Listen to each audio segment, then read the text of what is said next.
आज की इस वीडियो में मैं आपको जो बताने वाला हूँ वो है आपदा एवं प्रबंधन। आप क्लास 10 में पढ़ रहे हैं और आपको इस साल बोर्ड की एग्ज़ाम की तैयारी कर रहे हैं और आपको बोर्ड की एग्ज़ाम देना है। आप किसी भी बोर्ड से, बिहार बोर्ड हो, कोई भी बोर्ड हो, ठीक है ना, एनसीईआरटी से आप मतलब तैयारी कर रहे हैं, तो सभी के लिए ये जो है वीडियो जो मैं बना रहा हूँ सभी के लिए है। खास करके उन भाइयों के लिए जो एसएससी, बीपीएससी, यूपीएससी की तैयारी कर रहे हैं, उन सभी के लिए। इसमें जितने भी आपदा प्रबंधन से क्वेश्चंस हैं सारे के सारे मैंने इसमें डाले हैं। आपको टॉपिक वाइज मैं सारे के सारे समझाऊंगा। बस आप अगर ये 10 से 20 मिनट का जो भी वीडियो बनेगा आपको बस एक बार देख लेना है। आपको अगर आप तैयारी करते होंगे 10th क्लास में तो कुछ न कुछ तो आपके पास सेंस जरूर होगा कि आप एक बार में कैप्चर कर देंगे। हम जानते हैं कि आप 100% कैप्चर नहीं करेंगे, लेकिन आप कम से कम तो 40% या 50% तो कैप्चर जरूर करेंगे। इसलिए आप इस वीडियो को अंत तक जरूर देखिए। आपको ये स्कोर जो है आपको एग्जाम में स्कोर करेगा, चाहे वो एसएससी का हो, चाहे आप क्लास 10 का हो या क्लास 12th का हो, या फिर आप ऑनर्स में तैयारी कर रहे हैं या फिर कंपटीशन के लिए। तो सबसे पहला जो क्वेश्चन मैं आपको बताऊंगा, आपदा, आपदा एवं प्रबंधन, प्राकृतिक आपदा, आपदाओं का प्रकार, आपदा प्रबंधन, प्रमुख घटनाएं जो होती है, प्रमुख आपदाएं होती है, सारी के सारी इसमें बताएंगे। तो सबसे पहले जो हम क्लास 10 की पहला चैप्टर है प्राकृतिक आपदा, एक परिचय होता है, मतलब ये एक इंट्रोडक्शन मैं यहाँ पर कराऊंगा कि आपदा जो होते हैं वो क्या होते हैं और कितने प्रकार की होती है। तो आपदा जो होती है वो कह रहा है कि कितने प्रकार की होती है, इसका वर्णन करें। तो मैं आपको बता दूं कि आपदा जो होती है, यहाँ पर आप देख सकते हैं कि आपदा मुख्य रूप से 2 प्रकार की होती है। एक जो होता है प्राकृतिक आपदा, इसे हम इंग्लिश में नेचुरल डाइजेस्टर कहते हैं, और दूसरा का जो होता है मानव निर्मित आपदा है, इसे मैन मेड डाइजेस्टर कहते हैं।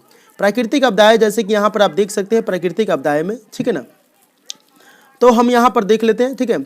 चक्रवात इसमें आता है, भूस्खलन, भूकंप, सूखा, सुनामी आदि प्राकृतिक आपदा है।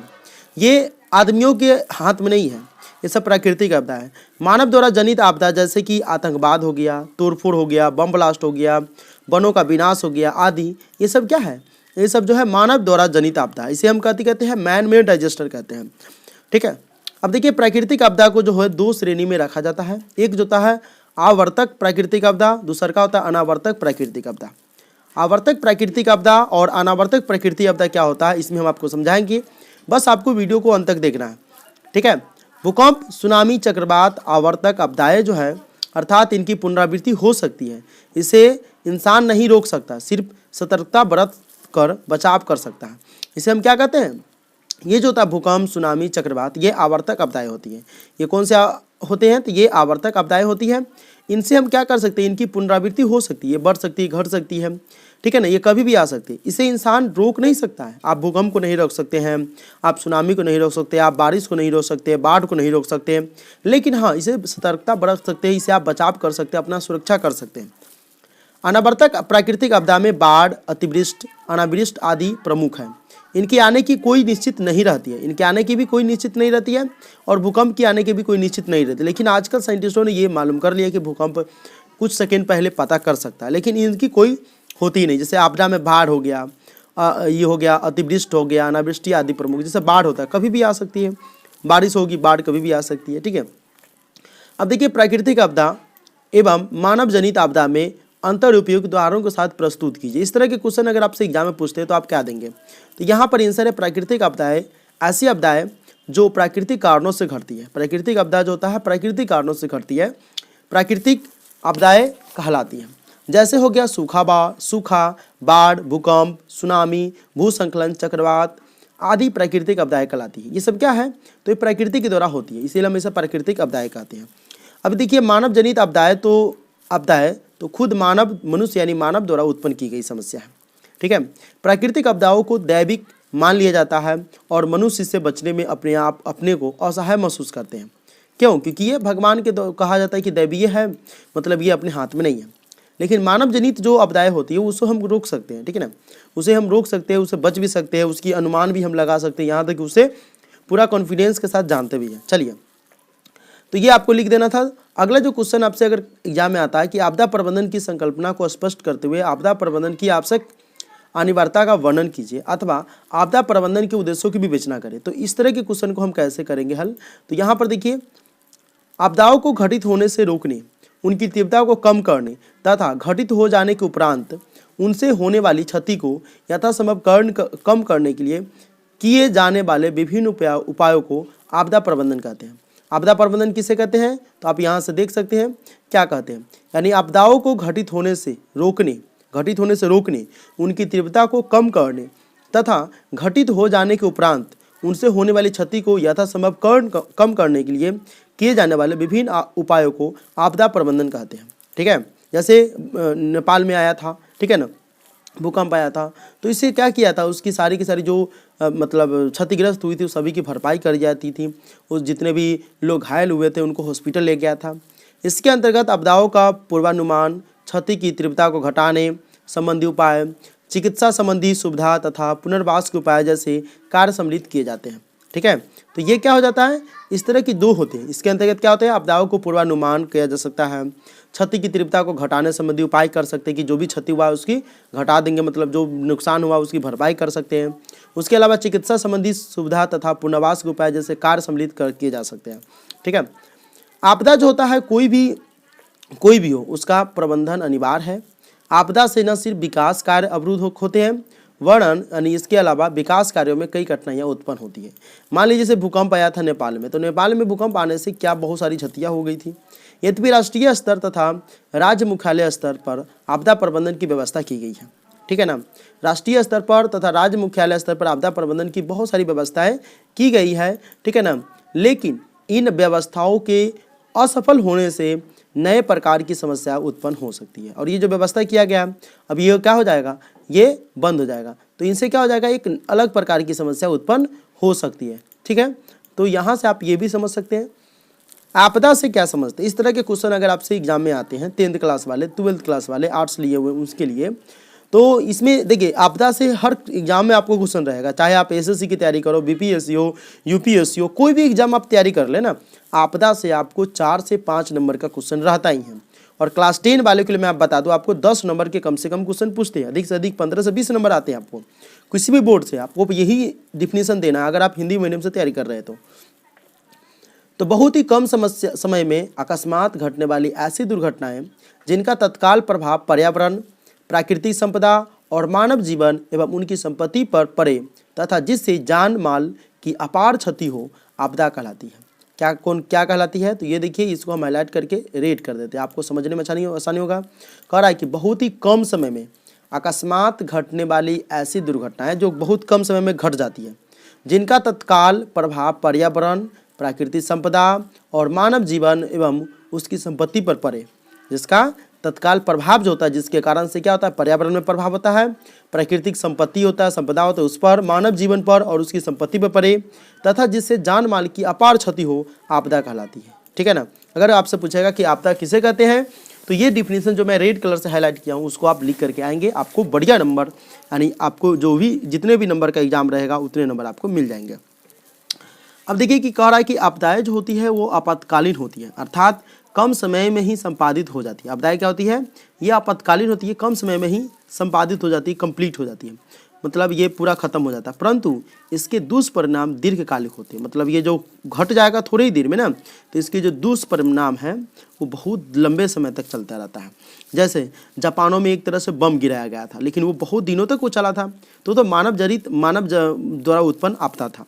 लेकिन जो भूकंप वगैरह भी होते हैं उससे भी बहुत समय तक होती है। ठीक है, जैसे नेपाल में बहुत दिनों तक वहाँ पर जो है बिल्डिंग सब, ये सब, आदमी सब जो हो गया था वो सब। देखिए भू संकलन होता है, यहाँ पर भू संकलन होगा, यहाँ पर मैं यहाँ से भू संकलन को कॉपी करके यहाँ पर कर देता हूँ, यहाँ पर छूट गया था, चलिए भू संकलन। तो कहेगा कि भू संकलन के कितने रूप होते हैं, भू संकलन जानते हैं, तो भू संकलन के कितने रूप होते हैं। भू संकलन जो होते हैं वो 2 रूप होते हैं, उसके कितने होते हैं, तो इनके जो होते हैं टोटल 2 रूप होते हैं। एक होता है मृदा संकलन और दूसरा का होता है भू संकलन। ठीक है ना, मृदा संकलन और दूसरा का होता है भू संकलन। भू संकलन एक संकलन ही है। तो मृदा संकलन, इसमें नदियों के किनारे या पहाड़ों की मिट्टी गिर पड़ती है। मृदा संकलन में क्या, मृदा का मतलब तो मिट्टी होता है, मिट्टी का मतलब होता है कि जैसे इसमें नदियों के किनारे जो होती है, ठीक है, वो पहाड़ों की जो मिट्टी होती है, नदियों के किनारे या पहाड़ों की जो मिट्टी है वो गिर पड़ती है, वो ढह जाता है। ठीक है, और भू संकलन जो होता है दूसरा, इसमें पहाड़ सहित मिट्टी गिरती है, पहाड़ सहित इसमें मिट्टी भी गिर जाती है और पहाड़ भी गिर जाती है। ठीक है ना, और दोनों में जान माल की भारी हानि होती है। जम्मू कश्मीर, हिमाचल प्रदेश एवं उत्तराखंड भू संकलन वाले क्षेत्र हैं। पूछेगा कि भू संकलन वाले क्षेत्र कौन कौन से हैं, तो ये सब क्षेत्र जो है भू संकलन है। इसमें भू संकलन में क्या होता है कि दोनों में जान माल की क्षति होती है, मतलब मृदा संकलन में भी जान माल की क्षति होती है, लेकिन ये सब जो है भू संकलन क्षेत्र पूछेगा कौन कौन सा है, तो जम्मू कश्मीर, हिमाचल प्रदेश एवं उत्तराखंड भू संकलन वाले क्षेत्र के रूप में गिनती किए जाते हैं।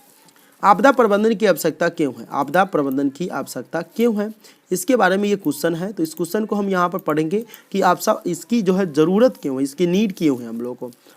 आपदा कोई भी हो उसका प्रबंधन आवश्यक है। आपदा की प्रबंधन अगर हम नहीं करते तो थोड़ा नुकसान ज़्यादा हो सकता है, ठीक है। आपदा कोई भी हो उसका प्रबंधन आवश्यक है। आपदा से न केवल विकास कार्य अवरुद्ध होते हैं, वरना मतलब इसके अलावा विकास कार्यों में कई व्यवधान भी उत्पन्न होते हैं। आपदाओं को रोकने, उनकी तीव्रता को कम करने तथा घटित हो जाने के उपरांत उनसे होने वाली क्षति को यथासंभव कम करने के लिए आपदा प्रबंधन यानी डाइजेस्टर मैनेजमेंट की आवश्यकता होती है। इंग्लिश में से हम कहते हैं डाइजेस्टर मैनेजमेंट, ठीक है। तो इसकी क्या होती है, इसकी हमें आवश्यकता होती है, ठीक है। अब हम देख लेते हैं अगला जो क्वेश्चन है कि प्राकृतिक आपदा एवं प्रबंधन, ये अगला चैप्टर का नाम है प्राकृतिक आपदा एवं प्रबंधन, बाढ़ और सुखाड़। तो इसके बारे में हम क्वेश्चन देखते हैं इस चैप्टर से कौन कौन से क्वेश्चन आएंगे। पहला जो क्वेश्चन का रहा है कि बाढ़ कैसे आती है, स्पष्ट करें। तो अगर आपसे कोई पूछता है कि बाढ़ कैसे आती है, इसे स्पष्ट करें, तो आप कैसे स्पष्ट करेंगे। देखिए, बाढ़ जो होता है फ्लड, यानी फ्लड इंग्लिश में बोलते हैं, एक ऐसी प्राकृतिक आपदा है जो वर्षा ऋतु में अतिवृष्टि के कारण आती है। जो वर्षा ऋतु में अतिवृष्टि मतलब ज़्यादा बारिश हो जाने के कारण भी आ सकती है, ठीक है। अतिवृष्टि के कारण जब नदियों में जल संग्रह उनकी क्षमता से बहुत अधिक हो जाता है, तब जल नदी तट से ऊपर उठकर, तब क्या करता है, नदी का जो जल होता है वो तट से ऊपर उठकर या उसे तोड़कर समीप के क्षेत्रों में फैल जाता है। इस स्थिति को बाढ़ कहा जाता है। देखिए, बाढ़ का डिफिनीशन बहुत ईजी है। आप बाढ़ का जो है, जो गांव के जो बच्चे होंगे ना, उनको बाढ़ के बारे में ज़्यादा जानकारी होगी, क्योंकि उन लोगों ने बाढ़ को झेला भी है और बाढ़ को देखा भी है और उनका सामना भी किए होंगे, ठीक है ना। तो बाढ़ जो होता है एक प्राकृतिक आपदा है जो वर्षा ऋतु में अतिवृष्टि के कारण आती है, यानी वर्षा ऋतु में ज़्यादा बारिश होने के कारण भी आती है। अब ज़्यादा बारिश होता है तो क्या होता है कि नदियों का जल जो होता है, जो कंप्लीट उसकी क्षमता जो होती है वो उतनी ही रहती है। तब ज़्यादा नदी में जल जैसे कि आ जाएगा तो वो क्या करता है, अपनी तट से ऊपर उठकर या ज़्यादा नदी में जल होने के कारण वो अपने बांध को तोड़ करके जो आसपास के क्षेत्र होते हैं वहाँ पर वो बाढ़ की जो नदी का जो पानी रहता है वो फैल जाता है, और फैलने की स्थिति में जो नुकसानदायक होती है वो एक तरह से आपदा ही होती है। तो इस स्थिति को बाढ़ कहा जाता है। आप गांव के जो बच्चे होंगे उनको बाढ़ के बारे में हमें ज़्यादा समझाने की ज़रूरी नहीं है, क्योंकि मैं समझता हूँ कि जो गांव के बच्चे वो बाढ़ देखे जरूर होंगे लगभग। बाढ़ के निम्नलिखित प्रमुख कारण हैं। बाढ़ की जो पूछेगा कि कारण क्या क्या है, तो बाढ़ के निम्नलिखित कारण है, ये देखिए, औसत से अधिक वर्षा या कम समय में अधिक वर्षा होना। कभी कभी देखते हैं कि जितना वर्षा होना चाहिए उससे ज़्यादा वर्षा हो जाता है, तो इस स्थिति में हम क्या करते हैं कि इस स्थिति में भी जो हमको जो होता है झेलना पड़ता है। क्या झेलना पड़ता है, तो इस स्थिति में भी जो है वर्षा हो जाती है। इसके निम्नलिखित मतलब कारण है, ठीक है। हिम नदियों का अधिक पिघलना, हिम यानी बर्फीली जो नदी रहती है, बर्फीली नदियाँ पहाड़ी जो रहती है वो ज़्यादा पिघल जाएगा, तो उस स्थिति में भी क्या होता है, तो उस स्थिति में भी जो होता है ये बाढ़ आ सकती है। तीसरा जो है बांध, बैरेज तथा डैम का बनना, ठीक है, ठीक है ना, तथा नेपाल जैसे पड़ोसी देशों द्वारा किसी नदी में भारी मात्रा में पानी छोड़ जाना। देखिए, बांध बना देते हैं, ठीक है ना, डैम बना देते हैं, बैराज बना देते हैं। अब इसमें से क्या होता है कि जब पानी आती है तो वो बैरेज में रुक जाता है, अचानक बारिश होती है, बैरेज में रुक जाता है, रुकने के बाद जो होता है बैरेज टूटता है अचानक से। तो अचानक से टूटता है तो जिसके कारण क्या होता है कि स्पीड में पानी बहती है, तो जो स्पीड में बहने के कारण अगला जो नदी तट रहता है, बाढ़ वगैरह सब जो आने का कारण हो जाता है, वो नदी तट टूट जाता है, नदी का तट अलग अलग बांध डैम टूट जाता है तो डायरेक्ट आ जाता है। और नेपाल में जैसे कि आप देखते हैं, नेपाल में जैसे पड़ोसी देश है, यहाँ पर खास करके होता है। यहाँ पर कैसे होता है, तो नेपाल में पड़ोसी देश, नेपाल जो है भारत का पड़ोसी देश है, किसी नदी में भारी मात्रा में पानी छोड़ देना। और नेपाल में जानते हैं कि पानी ज़्यादा है, क्योंकि हिमालय जो है उधर ही ज़्यादा है ना, तो पानी ज़्यादा है, तो पानी ज़्यादा हो जाता है और एकाएक को छोड़ देता है अपने एरिया को बचाने के लिए। वो अपने एरिया को बचाने के लिए छोड़ देता है, जिसके कारण क्या होता है कि भारत में या फिर और भी जगहों पर बाढ़ आ जाती है। बिहार में बाढ़ की स्थिति का वर्णन करें। बिहार में जानते हैं कि बिहार का शोक नदी जो है कोसी है और उसमें बराबर बाढ़ आते ही रहता है। तो कह रहा है कि बाढ़ की स्थिति का वर्णन करें। तो देखिए, इसको वर्णन करने के लिए आप यहाँ से समझ सकते हैं 2008 ईस्वी में भारत नेपाल की सीमा पर कुशहा के पास तटबंध के टूटने से आई बाढ़ ने कोसी नदी की धारा को ही बदल दी थी। क्या हुआ था, इसकी जो धारा थी उसको ही ये क्या किया था, बदल दिया था 2008 ईस्वी में। यानी 2008 में भारत और नेपाल की सीमा पर कुशहा के पास, कुशहा एक क्षेत्र है, कुशहा के पास जो है तटबंध के टूटने से आई बाढ़, तटबंध जो वहाँ पर जो बांध बना गया था वो टूट गया था। बाढ़ वहाँ पर टूट गया था, टूटने से आई बाढ़ ने कोसी नदी की जो धारा थी वह धारा को ही बदल दिया, ठीक है ना। अतः कोसी नदी को बिहार का शोक उसी समय से कहा जाने लगा। उसकी धारा बदल करके बिहार में आ गया, बिहार की तरफ आ गया, और उस समय से बिहार में हर साल लगभग जो होता है कोसी नदी के कारण जो होता है बहुत नुकसान होती है, बहुत क्षति होती है। बिहार में कोसी नदी समय पर भयंकर बाढ़ समस्या ला चुकी है। क्या करता है कि बिहार में जो होता है कोसी नदी जो होता है वह समय समय पर भयंकर बाढ़ समस्या ला चुकी है। बहुत ज़्यादा बाढ़ जो आता है बिहार में, जो बाढ़ का प्रमुख कारण है वो है कोसी नदी। गंगा, गंडक, बूढ़ी गंडक, कोसी, बागमती से बाढ़ की समस्या बिहार के लिए एक विकराल समस्या है, जो हर वर्ष बिहार के उत्तरी तथा दक्षिणी मैदान भागों में तबाही मचाती है। ये क्या करती है, तो ये सब जो क्षेत्र है वो सब क्या करती है, गंगा, गंडक, बूढ़ी गंडक, कोसी, बागमती, ये सब बाढ़ की, इस सब से क्या है कि बाढ़ की समस्या बिहार के लिए एक विकराल समस्या है। ये सब नदी से जो होता है बिहार में जो होता है जब बहुत ज़्यादा बाढ़ आ जाती है, जो हर वर्ष बिहार के उत्तरी तथा दक्षिणी मैदान भागों में तबाही मचाती है। लगभग प्रति वर्ष बाढ़ का कहर बिहार पर टूटता है। हर वर्ष जो है बाढ़ का कहर जो होता है वो बिहार पर हर साल बढ़ते ही जाता है। दरभंगा, मुजफ्फरपुर, सीतामढ़ी, पूर्वी चंपारण, पूर्णिया, सहरसा, मधेपुरा आदि जिले मुख्य रूप से बाढ़ की संभावना वाले क्षेत्र हैं, ठीक है ना। अगर आपसे कोई क्वेश्चन पूछता है कि बिहार में बाढ़ वाले क्षेत्र कौन कौन से हैं, तो दरभंगा, मुजफ्फरपुर, सीतामढ़ी, पूर्वी चंपारण, पूर्णिया, सहरसा, मधेपुरा, ये सब जो क्षेत्र है ना ये बाढ़ वाले क्षेत्र हैं। यहाँ जून से सितंबर तक मानसूनी वर्षा होती है। यहाँ पर क्या होता है, जून से लेकर के सितंबर तक जो होता है मानसूनी वर्षा होती है। इसके कारण नदियों में व्याप्त जल धारण क्षमता से अधिक, यानी जितनी उसकी क्षमता रहती है उससे अधिक हो जाती है, और इस तरह से आसपास के शहर, गांव, खेत आदि में वो पानी जो होता है अपने नदी से ऊपर होने के कारण फैल जाता है और वह बाढ़ के रूप में जाना जाता है। चलिए, बाढ़ के कारण एवं इसकी सुरक्षा के उपायों का वर्णन हमको करना है कि बाढ़ के कारणों एवं उसकी सुरक्षा के उपायों का वर्णन करेंगे। तो देखिए, बाढ़ के कारणों और इसकी सुरक्षा के उपायों का वर्णन जो है बहुत ईजी तरीके से कर सकेंगे जो बच्चे गांव में रहते हैं। देखिए, बाढ़ के कारण जो है, बाढ़ के निम्नलिखित प्रमुख कारण है। बाढ़ के कारण और बाढ़ के निम्नलिखित प्रमुख कारण जो है इस वीडियो में हम आपको बताएंगे। बाढ़ के कितने भी कारण हैं, जितने कारण है वो, और बाढ़ के निम्नलिखित प्रमुख कारण भी वो बताएंगे। देखिए, बाढ़ एक ऐसी प्राकृतिक आपदा है जो वर्षा ऋतु में अतिवृष्टि के कारण आती है। क्या करती है, जो वर्षा ऋतु में अतिवृष्टि के कारण, ज़्यादा पानी होने के कारण, अचानक आने के कारण भी हो सकती है। अतिवृष्टि के कारण जब नदियों में जल संग्रहण उनकी क्षमता से बहुत अधिक हो जाता है, तब जल नदी तट से ऊपर उठकर या उसे तोड़कर समीप के क्षेत्रों में फैल जाता है, जिसे हम कहते हैं बाढ़ का कारण। ठीक है, ये समझ गए। अब देखिए, भूसंकलन तथा ठीक है ना, भूसंकलन तथा जाता है, मतलब भूसंकलन जो होता है वो भी होता है। तो देखिए, भूसंकलन के बारे में हम यहाँ पर देखेंगे, दूसरे नंबर का है। तो भूसंकलन यहाँ से हम इसको हटा देते हैं, अच्छा रहेगा, ठीक है ना, इसको यहाँ से हटाइए। चलिए, भूसंकलन जो है पहले नंबर का था, तब बाढ़। ये भूसंकलन तथा मृदा अपरदन के कारण नदियों की माँ यानी गाद जो था, मल यानी गाद, यहाँ पर मल होगा, मल गाद जमा होना भी बाढ़ का कारण है।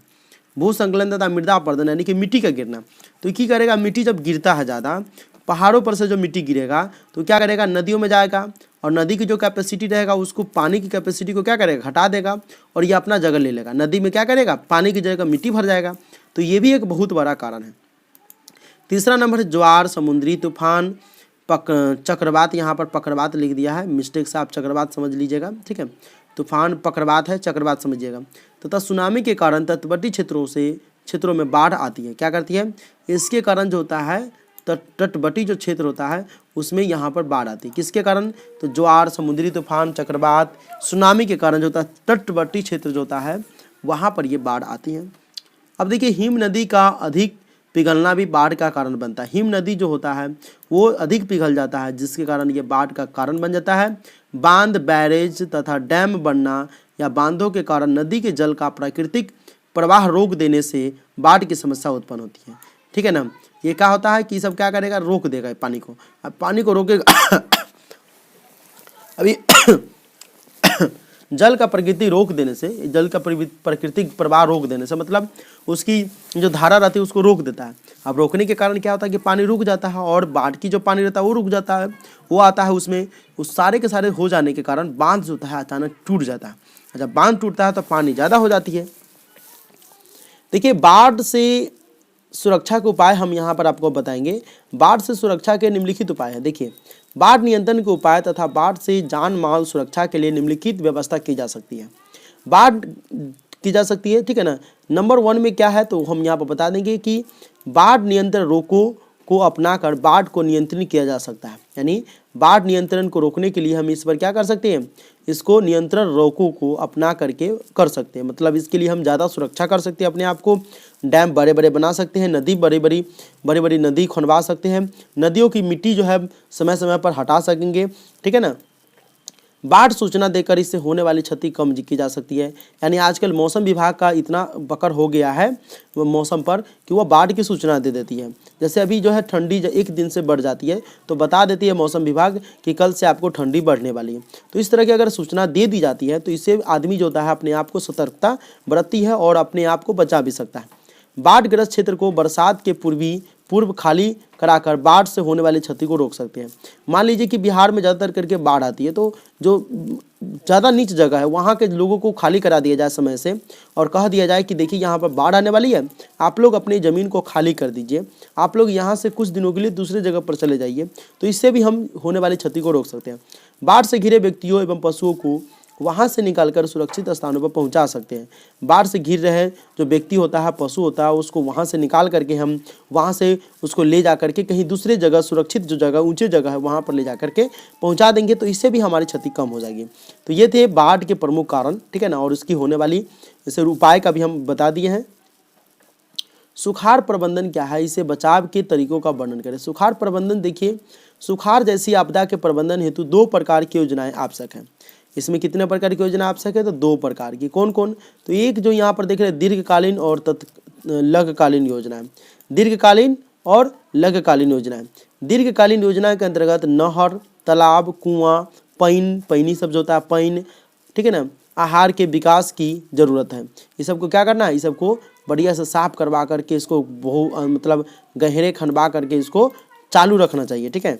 अब क्या होता है कि गांव देहात में देखिएगा नहर सब जो पैन सब जो होता है, तालाब सब होता है, उसमें इतना रखेगा ना साफ होता है ना कुछ हो, और उसमें मिट्टी जा जाकर भर जाता है। आसपास के क्षेत्र का जो पानी रहता है, पानी में मिट्टी जा जाकर भर देगा। अब उसमें तो पानी समाएगा ही नहीं ज़्यादा, पानी अटेगा ही नहीं ज़्यादा। नहीं पानी रखने की वजह से वो क्या करता है, पानी उसमें समाता नहीं है। अगर पानी समा जाएगा तो बाढ़ क्षेत्र होगा ही नहीं। तो इस तरह की चीज़ों को क्या करना, साफ करवा करके उसको चालू रखना। नहर के माध्यम से जलाशयों से जल लाया जा सकता है। नहर के माध्यम से क्या कर सकते हैं, जलाशयों से जल लाया जा सकता है नहर के माध्यम से, ठीक है। पंजाब तथा हरियाणा में नहरों का जाल बिछाकर ही सुखाड़ की समस्या का स्थायी समाधान किया गया है। देखिए ये बहुत इंपॉर्टेंट चीज़ है, इसके बारे में आप समझ लीजिए कि पंजाब और हरियाणा में नहरों की जाल बिछा दिया, यानी जगह जगह पर नहर खनवा दिया गया। इसी तरह से अगर बिहार सरकार यानी नीतीश कुमार ऐसे करे तो बिहार में भी बाढ़ की समस्या से बच सकते हैं। लेकिन यहाँ तो घुसखोरी नंबर 1 है, अपने नंबर 1 पर रहेगा घुसखोरी के नंबर। यहाँ हर आदमी घुसखोर है, ठीक है ना, यहाँ एक पर एक घुसखोर आदमी सब, इसके कारण यहाँ पर बाढ़ की समस्या झेलनी पड़ती है। अब पंजाब में जो है सिखों सब है, वो सब ईमानदार एक तरह से जाने जाते हैं और उनके प्रति अपनी जो है जनताओं के प्रति अपना सही भी रहता है। देखते हैं कि बिहार के लोग सब जो होता है पंजाब में जा कर के कमा कर आते हैं। वहाँ पर पंजाबी लोग सब 100 में से 90% अच्छे होते हैं। जो बिहार की जो बेरोजगार लोग सब जो होते हैं, जो बाहर कमाने जाते हैं पंजाब में, उन सबको आदरपूर्वक खिलाते भी हैं, उसको सामान सभी देते हैं, पैसा भी देते हैं कमाने के बाद, और उसको घर वापस करवा भी देते हैं। तो इस तरह से जो पंजाब के लोग होते हैं वो उनको पूरे भारत में सबसे एक ईमानदार के रूप में माना जाता है, क्योंकि वहाँ पर जानते हैं ना कि सिखों है, बहुत सारे मतलब ऐसे धर्म के लोग हैं जो ईमानदारी बरतती हैं। बिहार में भी कोसी कमांड क्षेत्र, गंडक कमांड क्षेत्र तथा चांदन क्यूल बरुआ कमांड क्षेत्र सुखाड़ के समय नहर प्रबंधन के द्वारा प्राकृतिक आपदा को कम करने का प्रयास वो भी करता है, लेकिन ज़्यादातर नहीं करता है। तालाब बनाने का मूल उद्देश्य वर्षा जल का संग्रह है। कुएं के निर्माण से भूमिगत जल का उपयोग होता है। कुएं के निर्माण से हम क्या करेंगे, भूमिगत जल का उपयोग हम कम उपयोग कर सकते हैं, ठीक है ना। अब देखिए कि लोगों को जो बिहार सरकार है उसको क्या करना चाहिए, तो उसको अपने बिहार में अलग अलग जगह पर नहर खनवा करके उसको जो है पटना से जोड़ देना चाहिए, अलग अलग क्षेत्रों से जोड़ देना चाहिए, ताकि जैसे ही अब यहाँ का बाढ़ है तो यहाँ का पानी निकल करके पटना में, गंगा में चल जाए, यमुना में चल जाए, इस तरह की क्षेत्र बनाना चाहिए। यमुना तो इससे दूर पड़ता है, लेकिन गंगा तो बिहार में ही है, तो इसको तो आप कर सकते थे ना, ऐसे बड़े बड़े क्षेत्र बना सकते थे, तो ऐसे नहीं करते लोग। बाढ़ से होने वाली हानियों की चर्चा करें। देखिए बाढ़ से होने वाली बहुत सारे ऐसा हानि है, इसके बारे में हम ज़्यादा डिस्कस नहीं करेंगे तो भी चल जाएगा, लेकिन क्वेश्चन जब आ गया है तो इसके बारे में डिस्कस कर देते हैं। देखिए बाढ़ आती है तो भारी तबाही लाती है। बाढ़ जब भी आती है तो ये भारी तबाही लाती है, जान माल एवं जनजीवन की बर्बादी होती है। इससे क्या होता है, जान माल एवं जनजीवन की बर्बादी होती है। इसकी प्रमुख हानियाँ निम्नलिखित हैं, इसकी जितनी भी हानियाँ हैं वो निम्नलिखित है। नंबर 1 में खेत में खरीफ फसल जो होता है, यहाँ फसल लिखा गया, आप फसल समझेंगे। खेत में खरीफ फसल जलमग्न हो जाती है, यानी मान लीजिए कि गेहूँ पका हुआ है, ठीक है ना, गेहूँ पका हुआ है, उसी समय बाढ़ आ गया, तो बाढ़ आ जाने से क्या होता है, पूरा गेहूँ जो होता है खराब हो जाएगा, सड़ जाएगा, ठीक है। धान पका हुआ है, उसे काटने का समय उसमें बाढ़ आ जाएगा, तो इस तरह से क्या होता है कि ये जलमग्न हो जाती है, फसल खराब हो जाता है, किसान रोड पर आ पड़ते हैं, किसानों की बहुत ज़्यादा मतलब दयनीय स्थिति खराब हो जाती है, लोगों के मकान जलमग्न हो जाते हैं। शहर में देखेंगे कि तो बहुत सारे ऐसे क्षेत्र है, शहरी क्षेत्र है, जैसे कि सीतामढ़ी की बात करें तो बहुत ऐसे बिल्डिंग है, मकान है जो पानी से पूरा भर जाते हैं जब बाढ़ आती है। मिट्टी या कच्चा मकान गिर जाता है, जब आते हैं बाढ़ आती है तो मिट्टी या कच्चा मकान होता है वो क्या करता है, गिर जाता है। फूस इत्यादि के घर धारा के साथ बह जाते हैं, और जो फूस के घर होते हैं, जो गरीबों का घर जो होता है फूस का घर, वो भी क्या करते हैं, धारा के साथ यानी पानी के बाढ़ जो आता है बाढ़ के साथ साथ वो बह जाते हैं। पानी में डूबने से बहुत से आदमियों की मौत हो जाती है। जब बाढ़ आती है तो अचानक आती है और लोग सोए रहते हैं, लोग इधर उधर रहते हैं, बाढ़ आती है उनको तैरने नहीं आती है, फिर तैरते भी रहते हैं तो अचानक आने से वो चोट लगने की वजह से या फिर बहुत सारे ऐसे कारण हो सकते हैं जिसके कारण अचानक डूब जाते हैं। भारी संख्या में पशुओं की मृत्यु हो जाती है तथा शेष बचे हुए पशुओं के लिए आवश्यक चारे पानी की कमी हो जाती है। क्या करते हैं कि भारी संख्या में जो होता है ये पशु पक्षी जानवर, पशु पक्षी, आदमी, छोटे छोटे बच्चे, बूढ़े ये सब जो होता है उसमें साथ साथ दह जाता है। जो जानवरों के लिए जो चारे पानी की व्यवस्था किया जाता है, भूसा, ये सब भी उसमें जाकर दह जाता है और जानवरों को खिलाने की कुछ बचता नहीं है, तो बाद में जानवरों की भी प्रॉब्लम होने शुरू हो जाती है। अगला जो चैप्टर है प्राकृतिक आपदा एवं प्रबंधन, भूकंप एवं सुनामी। प्राकृतिक आपदा एवं प्रबंधन चैप्टर का नाम है, यानी भूकंप एवं सुनामी। चलिए इसके बारे में पढ़ते हैं। भूकंप के केंद्र, कह रहा है कि भूकंप के केंद्र एवं अधिकेंद्र के बीच अंतर स्पष्ट कीजिए, यानी भूकंप का जो केंद्र होता है और अधिकेंद्र होता है उसके बीच में अंतर स्पष्ट कीजिए। देखिए भूकंप वह भाग है जहाँ चट्टान टूटने की प्रक्रिया आरंभ होती है, ठीक है, भूकंप का केंद्र कहलाता है। भूकंप का केंद्र कौन कहलाता है, तो भूकंप का केंद्र जो होता है वो जो होता है, यहाँ पर आप देख सकते हैं, भूकंप का वह भाग जहाँ चट्टान टूटने की प्रक्रिया आरंभ होती है। भूकंप का वह भाग जहाँ चट्टान टूटने की प्रक्रिया यानी चट्टान टूटना शुरू हो जाता है, भूकंप का वह केंद्र यानी वह केंद्र क्या कहलाता है, भूकंप का केंद्र कहलाता है। वह क्या कहलाता है, वह भूकंप का केंद्र कहलाता है। भूकंप केंद्र ही भूकंप का उत्पत्ति स्थान है। भूकंप का केंद्र ही भूकंप के उत्पत्ति का स्थान है, पॉइंट ऑफ ओरिजिनिक है।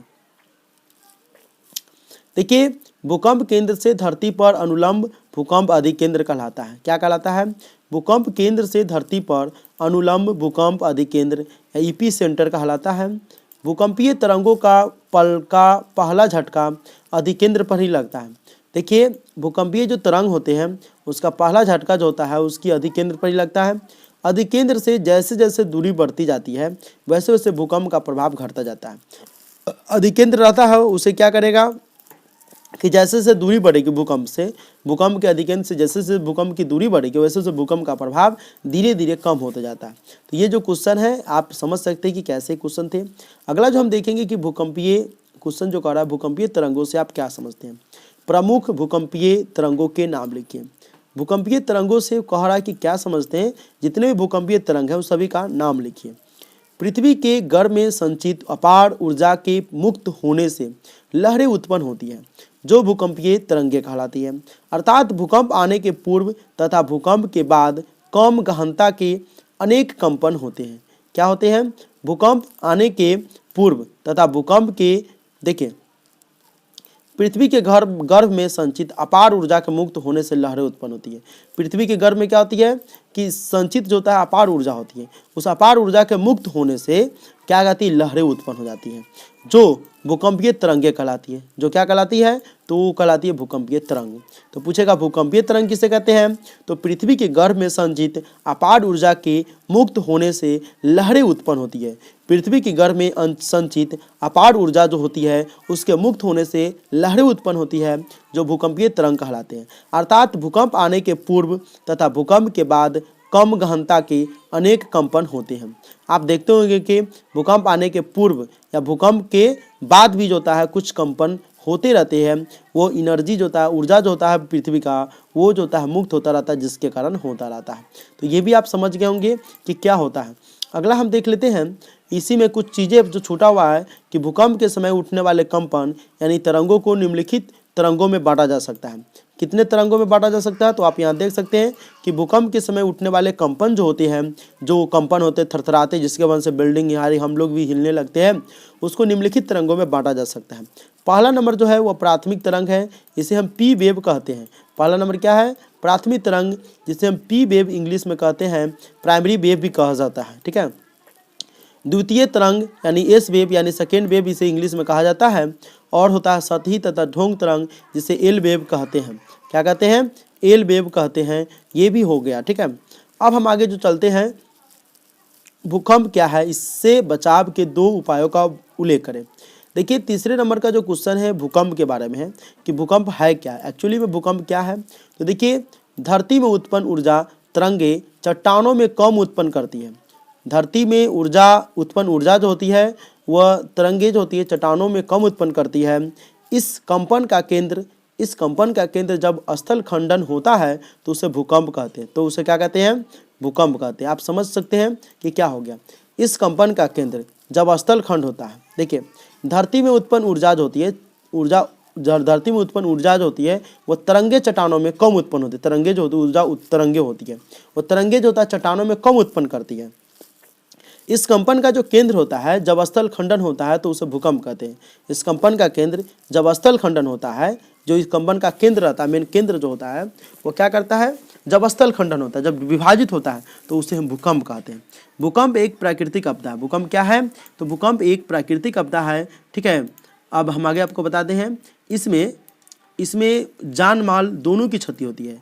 इसमें जान और माल, जान माल का मतलब होता है कि जान की और माल की, यानी जान में जैसे कि किसी की व्यक्ति की जान चली गई, और माल में जैसे कि धन संपत्ति, चारा, पशुओं पक्षियों का चारा घोट, मतलब ये सारी की क्षति होती है। भारत में दरभंगा यानी दरभंगा बिहार में पड़ता है। दरभंगा बिहार, लातूर महाराष्ट्र में पड़ता है, भूज गुजरात में पड़ता है। इस समय क्या होता है कि भयंकर भूकंप आए थे। इस सब में भयंकर भूकंप आए थे। क्या हुआ था? तो ये सब क्षेत्र में जो है भूकंप आ चुका है। इस सब क्षेत्र जो है भूकंप को देखा हुआ है। इस क्षेत्र के लोग जो भी होंगे भूकंप से मतलब परिचित होंगे। भूकंप से बचाव के 2 उदाहरण इस प्रकार है। वो कौन कौन से उदाहरण हैं? तो भूकंप रोधी भवन निर्माण कर सकते हैं। आप भूकंप रोधी भवन निर्माण करेंगे, भूकंप आएगा तो भवन जो है नहीं गिरेगा, ज़्यादातर करके वो क्षेत्र नहीं गिरता है, या फिर वो बिल्डिंग नहीं गिरेगी। भूकंप के पूर्वानुमान पर सक्रियता प्रदर्शन द्वारा भूकंप का पूर्वानुमान लगता है, उसको जस्ट कुछ सेकेंड या मिनट पहले उसकी पता की जाती है।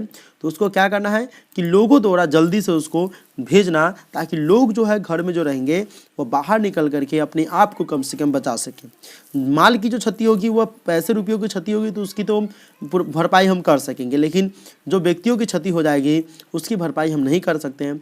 इसीलिए उसको पहले सक्रियता करना चाहिए अनुमान लगाकर।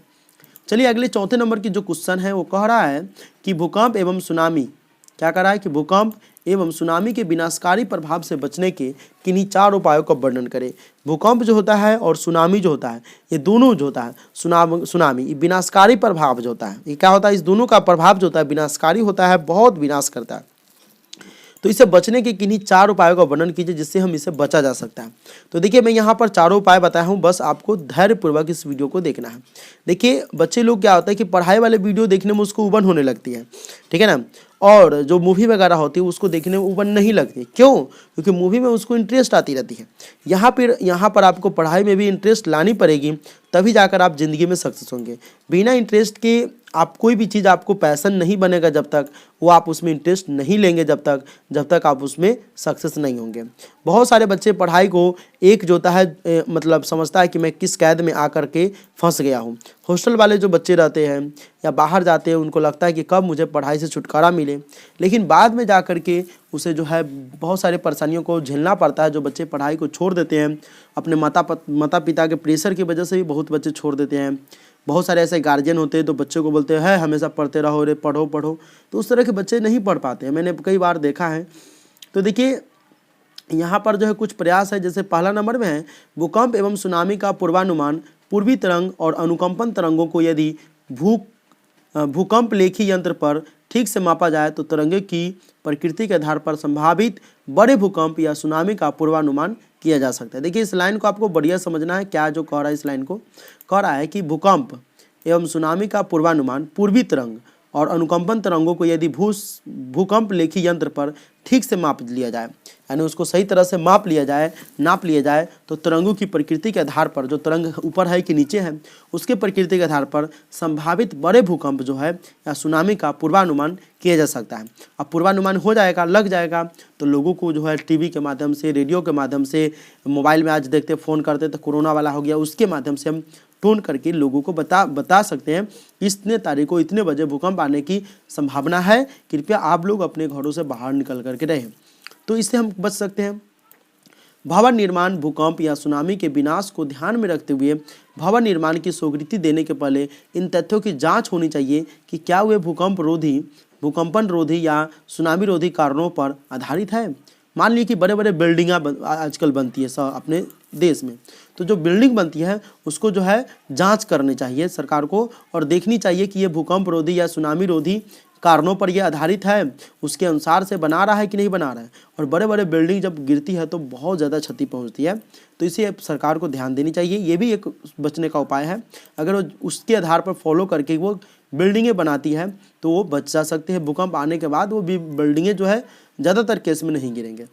जान माल की सुरक्षा, किसी भी भूकंप या सुनामी का सीधा प्रभाव जान माल पर पड़ता है। देखिए जान माल की जो होती है वो डायरेक्ट जो होता है वो पड़ती है भूकंप या सुनामी से, अतः जान माल के बचाव के लिए विशेष सुरक्षा व्यवस्था करके उसको रखना चाहिए। ठीक है, जान माल के बचाव के लिए विशेष सुरक्षा रखना चाहिए। आजकल देखते हैं कि जानवरों को घर जो होता है वो ऐसे ही रख देता है, तो टीन रख देता है, भूकंप आएगा तो टीन गिरेगा, जानवरों के बॉडी पर चोट लगेगा, इससे जो है जानवरों की नुकसान, मतलब जानवरों को ऐसे झेलनी पड़ती है, परेशानियाँ बहुत सारी हो जाती है। आगे हम देख लेंगे चौथे नंबर में गैर सरकारी संगठनों का सहयोग भूकंप या सुनामी किसी भी प्रकार की आपदा प्रबंधन में स्वयंसेवी संस्थाएं, विद्यालय और आम लोग बड़ी भूमिका निभा सकते हैं। देखिए कह क्या रहा है, इस पॉइंट को मैं बढ़िया से समझाता हूँ, बस आप देखिए। कह रहा है कि गैर सरकारी संगठनों का सहयोग, गैर सरकारी संगठन मतलब प्राइवेट हो गया, ठीक है, जो गैर सरकारी का मतलब हो जाता है प्राइवेट, यानी भूकंप या सुनामी किसी भी प्रकार की आपदा प्रबंधन में आप जो है स्वयंसेवी सहायता जो होती है, ठीक है ना, विद्यालय जो प्राइवेट होती है या सरकारी में तो उसको आपको करवाना ही चाहिए, और आम लोग जो गांव के लोग होते हैं उसकी बड़ी भूमिका निभा सकते हैं। कैसे? तो उन लोगों को आप ट्रेनिंग दे सकते हैं, गांव में जा कर के बता सकते हैं कि जब भूकंप आए तो क्या क्या करना चाहिए। इस तरह से वो लोग अपने आप को भी बचा सकते हैं। जिस तरह से आजकल जो देखते हैं कि गैस सिलेंडर को, उसके लिए लोगों को जागरूक किया जाता है कि गैस सिलेंडर का खाना बनाते समय क्या क्या सावधानी बरतनी चाहिए। जब नए बार में गैस सिलेंडर आया था, गैस आया था, तो उस तरह से।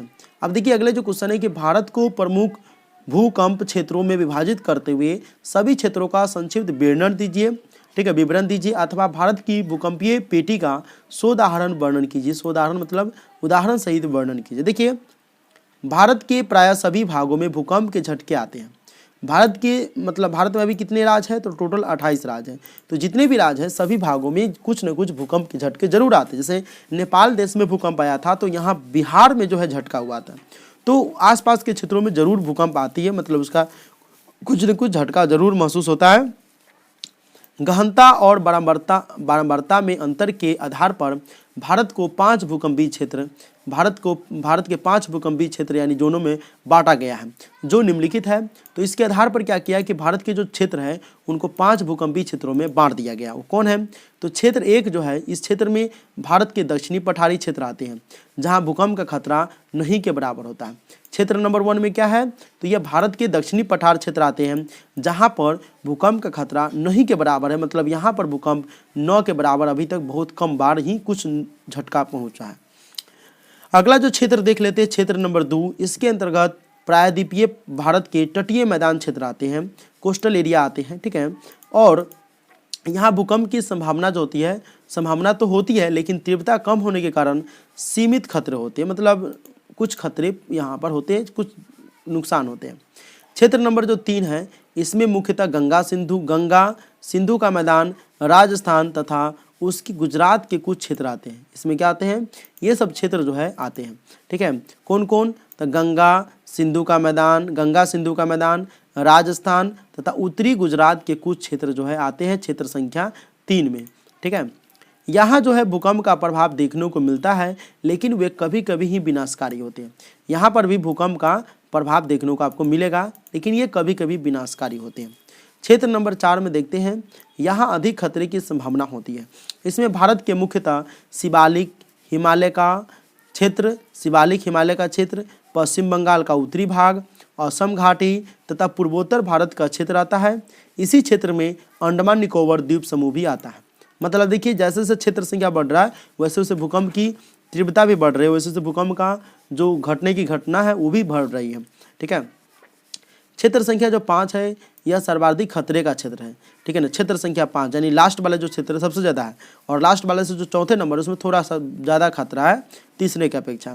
तो यहाँ सर्वाधिक खतरे का क्षेत्र होता है। इसके अंतर्गत गुजरात का कच्छ, जम्मू कश्मीर, हिमाचल प्रदेश, उत्तराखंड का कुमाऊं पर्वतीय क्षेत्र, सिक्किम तथा दार्जिलिंग के पहाड़ी क्षेत्र आते हैं। इस क्षेत्र में सबसे ज़्यादा भूकंप आते हैं। देखिए, ये यूपीएससी, बीपीएससी, एसएससी वाले बच्चों के लिए खास करके ज़रूरी है। पूछेगा कि भारत का सबसे भूकंप रोधी क्षेत्र कौन कौन सा है, उसे राज्य का नाम बताइए। तो अगर आपसे इंटरव्यू में इस तरह के क्वेश्चन पूछ दे तो आप बताइएगा कि गुजरात का कच्छ, जम्मू कश्मीर, हिमाचल प्रदेश, उत्तराखंड का कुमाऊं पर्वतीय क्षेत्र, सिक्किम तथा दार्जिलिंग के पहाड़ी क्षेत्र आते हैं जहाँ पर भूकंप के खतरे ज़्यादा होते हैं।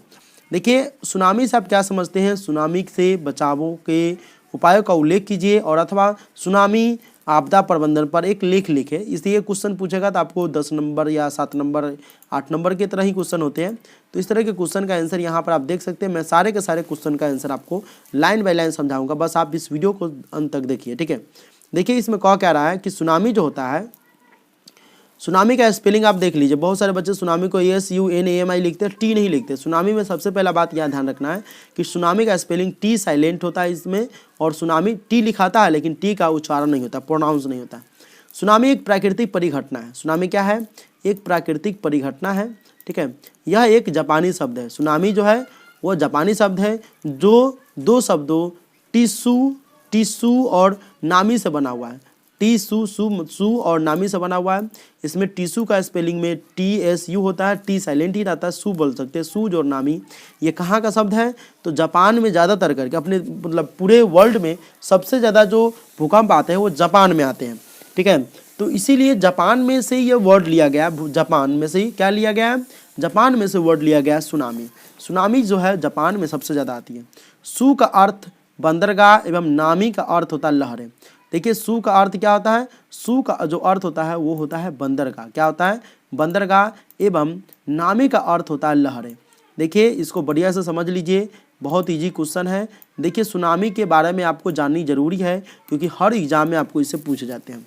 सुनामी क्या है? तो सुनामी एक जापानी शब्द है जो 2 शब्द सूज और नामी, टी साइलेंट रहता है, से बना हुआ है। सू का मतलब होता है बंदरगाह और नामी का अर्थ होता है लहरें, यानी बंदरगाह लहरें। इसमें लहरों की एक श्रृंखला निर्मित होती है। इसमें क्या होती है? लहरों की एक श्रृंखला निर्मित होती है जिसके परिणाम स्वरूप समुद्र या सागर से जल व्यापक मात्रा में बहुत तीव्र गति से, यहाँ 3 गति लिखा गया, यहाँ पर तीव्र गति होगा, तीव्र गति से तट की ओर विस्थापित होता है। देखिए इस लाइन को, पॉइंट को आप बहुत बढ़िया समझिए। कह रहा है कि जिसके परिणाम स्वरूप लहरें की जो एक श्रृंखला निर्मित होती है, जिसके परिणाम स्वरूप समुद्र या सागर से जल जो होता है व्यापक मात्रा में बहुत तीव्र गति से तट की ओर विस्थापित होता है, उसकी ओर बढ़ता है। सुनामी लहर समुद्र तल पर आने वाले भूकंप एवं ज्वालामुखी विस्फोट के कारण होता है। सुनामी जो लहर होते हैं वो किसके कारण होते हैं? तो समुद्र तल पर आने वाले भूकंप एवं ज्वालामुखी विस्फोट के कारण उत्पन्न होता है। पृथ्वी की सतह में उत्पन्न कुछ विशेष प्रकार की हलचल होती है, जैसे भूकंप, ज्वालामुखी विस्फोट, भूस्खलन, ये आदि के कारण समुद्र में अत्यधिक ऊंची ऊंची विशाले लहरें उत्पन्न होती है, जो सुनामी लहरें कहलाती हैं। देखिए इस पॉइंट को आपको बढ़िया से ध्यान से देखना है। क्या कह रहा है कि पृथ्वी की सतह में उत्पन्न कुछ विशेष प्रकार की हलचल होती है। पृथ्वी की जो सरफेस होती है उस पर क्या होता है, एक विशेष प्रकार की हलचल होती है, कंपन होती है, जैसे भूकंप होते हैं, ज्वालामुखी विस्फोट, भूस्खलन आदि। इसके कारण समुद्र में अत्यधिक ऊंची ऊंची विशाल विशाल लहरें उत्पन्न होती है, जो सुनामी लहरें कहलाती है। ठीक है, सुनामी लहरें पूछेगा तो ये लिख दीजिएगा। नीचे कुछ समझाए गए उपायों पर अमल और करें, सुनामी से उत्पन्न क्षति को कम किया जा सकता है इसके अनुसार से। तो ये पॉइंट कह रहा है कि इसको आप देखिए। नंबर 1 में 26 देश के नेटवर्क प्रणाली से भारत को जोड़ करके, यानी 26 देश के नेटवर्क प्रणाली जो है उसको अगर हम जोड़ देते हैं तो इसे कम किया जा सकता है। भूकंपीय तरंगों के समान ही सुनामी के पूर्व कंपन और अनुकंपन आते हैं, उनका पूर्वानुमान किया एवं आपदा सूचक प्रणाली यानी डाइजेस्टर सेंसिटिव सिस्टम द्वारा समुद्री जल की सतह के नीचे की क्षैतिज हलचलों का अध्ययन करके। देखिए इस तरह से हम कर सकते हैं। इस तरह के क्या अध्ययन है, तो ये कह रहा है कि भूकंपीय तरंगों के समान ही सुनामी के पूर्व कंपन और अनुकंपन आते हैं। ये आते जो है जरूर रहते हैं, लेकिन उसका पूर्वानुमान कह सकते हैं, उसको भविष्यवाणी करके के, ठीक है ना, हम उसकी समुद्री जल की सतह के नीचे की क्षैतिज हलचलों का अध्ययन कर उसके बारे में पढ़ करके उसकी कम कर सकते हैं। दूसरे नंबर है तटवर्ती क्षेत्रों में पीढ़ लगा करके तटवर्ती आश्रय पट्टी यानी कोस्ट शेल्टर बेल्ट निर्मित कर सुनामी लहरों की तीव्रता को कम किया जा सकता है। देखिए पेड़ लगाना जो है प्रकृति में एक तरह से चनामृत होता है। पेड़ जो होता है प्रकृति के एक तरह से चनामृत है, अमृत इसे हम कह सकते हैं। जो क्षेत्रों में पेड़ लगा देंगे तो तटवर्ती आश्रय जो पट्टी होगा वो पट्टी निर्मित कर सुनामी लहरों को तीव्रता को कम किया जा सकता है। उसके अलावा है तटवर्ती क्षेत्रों में भवन निर्माण के सभी नियमों का कठोरतापूर्वक पालन करके। देखिए कह क्या रहा है कि तटवर्ती क्षेत्रों में भवन निर्माण के सभी नियमों को कठोरतापूर्वक, तटवर्ती जो क्षेत्र है वहाँ पर भवन निर्माण के समय क्या करना चाहिए, भूकंप रोधी सुनामी रोधी से लेकर के उसकी जांच करनी चाहिए कि जो मकान बन रही है भूकंप रोधी है कि नहीं है। ठीक है, तो मतलब राज्य सरकार तथा गैर सरकारी संस्थाओं द्वारा तटीय प्रदेश में रहने वाले लोगों को सुनामी से बचाव का प्रशिक्षण दे करके व्यवस्था करनी चाहिए। लोगों को ये भी बताना चाहिए कि यहाँ पर जो है भूकंप आएगी तो आपको क्या क्या करना चाहिए, सरकार को ये काम करना चाहिए। चलिए भूकंप और सुनामी के बीच अंतर स्पष्ट कीजिए कि भूकंप क्या है और सुनामी क्या है। कई बार क्वेश्चन पूछा गया बिहार बोर्ड में और बहुत सारे बोर्ड में भी मैंने इस तरह के क्वेश्चन देखे हैं। तो देखिए क्वेश्चन को आंसर आपको कैसे देना, क्वेश्चन का आंसर। भूकंप जो होता है पहले नंबर पर हम आपको बता दें, भूकंप का सरल अर्थ भूमि का कंप्यान होता है। कंप्यामन मतलब भूमि का कंपन करना होता है। सही अर्थ क्या होता है, भूमि का कंपन करना। ठीक है, भूकंप एक भूगर्भीय प्रक्रिया। भूकंप क्या है, भूगर्भीय प्रक्रिया है जिसकी तीव्रता कभी कभी अत्यंत भयावह होती है। उससे जान माल की अपार क्षति होने लगती है। उससे क्या होती है, जान माल की जो होती है वो अपार क्षति होने लगती है। यह पृथ्वी के गर्भ में संचित अपार ऊर्जा के मुक्त होने से उत्पन्न होती है, जो भूकंपीय तरंग कहलाती है। ये क्या कहलाती है, ये भूकंप जो होता है पृथ्वी के गर्भ में संचित अपार जो ऊर्जा होती है, अब ऊर्जा को छोड़ता है तो ऊर्जा छोड़ता है उससे तरंग उत्पन्न होता है, उसी तरंग को हम भूकंपीय तरंग कहते हैं। चलिए आगे देखते हैं सुनामी। सुनामी का स्पेलिंग आप देख लीजिए। सुनामी एक प्राकृतिक प्रक्रिया है जिसमें महासागर का पानी भूकंप के आने के कारण बड़े बड़े स्तर पर तितिर बितिर होते हैं। इसके फलस्वरूप लहरों की एक श्रृंखला उत्पन्न होती है। इसके फलस्वरूप क्या होता है कि लहरों की एक श्रृंखला जो होती है वो उत्पन्न होने लगती है। ठीक है, अर्थात पृथ्वी के गर्भ में संचित अपार ऊर्जा के मुक्त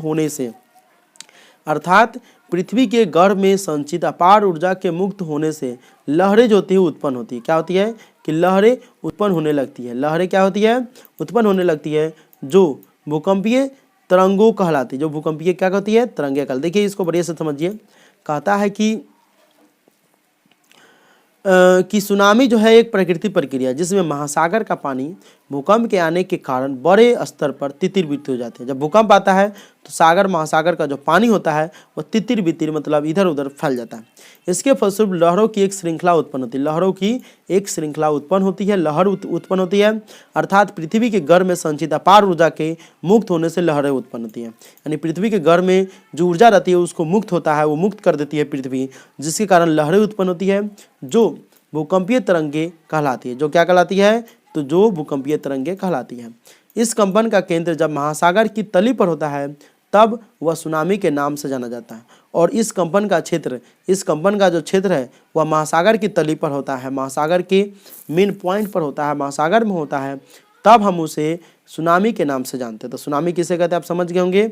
चलिए, सुनामी से बचाव के कोई 3 उपाय कहेगा आपको बताने के लिए, तो आप क्या करेंगे? सुनामी से बचाव के 3 उपाय हम यहाँ पर बता देंगे। सुनामी से बचाव की अग्रलिखित उपाय है। अग्रलिखित मतलब बहुत सारे उपाय हैं। भूकंपीय तरंगों के समान, यहाँ पर क्या कर रहा है? भूकंपीय तरंगों के समान सुनामी में पूर्व कंपन और अनुकंपन आते हैं। ठीक है, भूकंपीय तरंगों के समान सुनामी से पूर्व जो होता है उसमें भी कंपन और अनुकंपन आते हैं। पहला नंबर कारण क्या है? तो सुनामी के विनाशकारी प्रभाव को कम करने के लिए कंक्रीट तटबंध बनाने की ज़रूरत है। यानी जो तटबंध जो होता है उसको कंक्रीट की मदद से कंक्रीट वाले बनाने चाहिए। दूसरे, सुनामी के विनाशकारी प्रभाव को कम करने के लिए तटबंध के किनारे मैंग्रोव जैसी वनस्पति का संघन रूप में लगाना चाहिए। ठीक है, यानी सुनामी के विनाशकारी प्रभाव को कम करने के लिए क्या करना चाहिए? कम करने के लिए तटबंध के किनारे जो होता है मैंग्रोव जैसी वनस्पति का संघन रूप में लगाना चाहिए। अगला जो चैप्टर है हम आगे देख लेते हैं। ये तो यहाँ पर एक और कह रहा है कि कोई 3 को, तो पहला कारण ये होगा। ठीक है ना, ये होगा आपका पहला कारण। देख लीजिए, इसमें 3 को कह रहा था तो ये हो गया पहला कारण। ये जो है ये आपका दूसरा कारण हो जाएगा। यहाँ पर मिस्टेक कर दिया, यहाँ पर पहला, ये वाला आपका हो जाएगा दूसरा, और ये टाइपिंग वाला मिस्टेक हो गया तीसरा जो यहाँ से होगा। ठीक है, चलिए, जीवन रक्षक आकस्मिक प्रबंधन, ये जो है अगला चैप्टर है। इसके बारे में भी हम आपको बताएंगे। देखिए, वीडियो थोड़ा लंबा बन रहा है इसलिए आप ध्यान से देखिए। जीवन रक्षक आकस्मिक प्रबंधन से आप क्या समझते हैं? देखिए, क्वेश्चन जो कह रहा है कि जीवन रक्षक आकस्मिक प्रबंधन से आप क्या समझते हैं, अथवा आग लगने की स्थिति में क्या प्रबंध करना चाहिए। ये होता है जीवन रक्षक आकस्मिक प्रबंधन। ठीक है, इसके बारे में आप समझते हैं। देखिए, आपदा प्रबंधन को 2 चरणों में लागू करने की ज़रूरत है। यथा एक जो है आकस्मिक प्रबंधन और दूसरा है दीर्घकालीन प्रबंधन। ठीक है, देखिए, आपदा की घड़ी में आकस्मिक प्रबंधन का उद्देश्य होता है संभावित आपदा को कम करना होता है। संभावित आपदा को ये क्या करता है? कम करता है। ठीक है, और आकस्मिक प्रबंधन ही किसी प्रशासन की सफलता की कसौटी होती है। इसके अंतर्गत आपदा के आते ही प्रभावित लोगों को आपदा से छुटकारा दिलाना ही प्रमुख उद्देश्य होता है। तो दोनों में 2 उद्देश्य है। दोनों में 2 उद्देश्य हम आपको आज बताएंगे कि दोनों में 2 उद्देश्य क्या है। हम आपको बता रहे हैं, ये जो है पहला उद्देश्य है पीला वाला और रेड वाला दूसरा है। अलग अलग प्रकार की प्राकृतिक आपदाओं को आकस्मिक प्रबंधन में अलग अलग प्रकार की प्राथमिकताएं होती है। इसमें अलग अलग प्राथमिकताएं होती रहती है। चलिए, तो यहाँ पर देख लेते हैं बाढ़ की स्थिति में आकस्मिक प्रबंधन कौन कौन है। बाढ़ की स्थिति में आकस्मिक प्रबंधन बाढ़ रोकना नहीं बल्कि बाढ़ से लोगों को बचाना होता है। क्या होता है? बाढ़ को आप रोकिएगा नहीं। बाढ़ की स्थिति में आकस्मिक प्रबंधन का मतलब क्या है कि बाढ़ की स्थिति में आकस्मिक प्रबंधन का मतलब बाढ़ तो आपसे रुकेगा नहीं, मतलब लोगों को इससे बचाना। जैसे रेस्क्यू टीम को लाना, हेलीकॉप्टर लाना, बड़े बड़े क्षेत्रों में जो है लोग फंस जाते हैं उसको रेस्क्यू करके बाहर लाना। ठीक है, उस प्रबंधन की तारीफ होती है जो लोगों को नाव पर बैठाकर या तैरने वाले व्यक्ति द्वारा रबर के गुब्बारे के साथ खींचते हुए सुरक्षित जगह पर ले जाए। ठीक है, उसके बाद मवेशियों को तथा घर के सामानों को बाहर निकालने की प्राथमिकता देनी चाहिए। ये सरकार का काम है और ये करनी चाहिए, और सरकार इस तरह के काम करती भी है। भूकंप एवं सुनामी की स्थिति में आकस्मिक प्रबंधन। भूकंप की स्थिति में आकस्मिक प्रबंधन का 3 प्रमुख कारण है। क्या है? 3 प्रमुख कारण है।